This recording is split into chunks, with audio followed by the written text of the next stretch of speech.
Hello, hello, and welcome to the Daily Job Digest with the Travel with Glenn Brands. Today we are looking at a senior executive assistant at a company called Lab Connect, and it's a remote position. So as a senior executive assistant, you will provide a wide range of high-level analysis support and coordination activities to the CEO and other senior level leaders, including calendar management, meeting coordination, agenda and meeting minute management, action items, and or issue monitoring and tracking for team or project accountability, program or project support, handling confidential materials, non-routine information and general administration matters, word processing, basically a lot of administrative tasks, but at a senior level.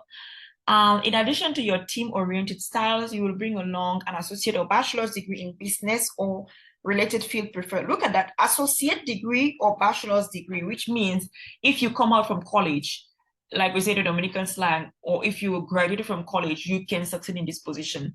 You can apply, you can be eligible, even if you don't have a bachelor.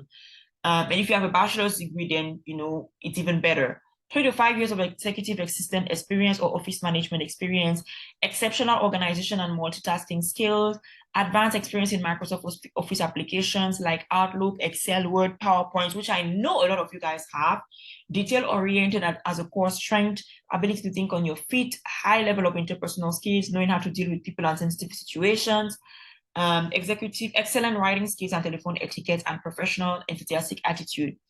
So they also say we provide a compensation and benefit program that offers unique choices and flexibility for you and for your family. So for you to get started applying for this job, I'm going to include the link in the description of the video as usual. And you basically going to have to create a profile and apply for the job. And then once you have created a profile, then you follow all the application questions, but make sure that you have your CV or resume ready, as well as your cover letter ready for you to submit your application. I hope you found this video helpful. Don't just watch the video, but actually go out and apply, put yourself out there and apply. If you found this video helpful, give it a thumbs up. If you didn't, let me know in the comments below what is your skills category so that my team and I can keep looking for jobs that fit your profile and put this information out there for you. Until then, see you in the next video. Bye.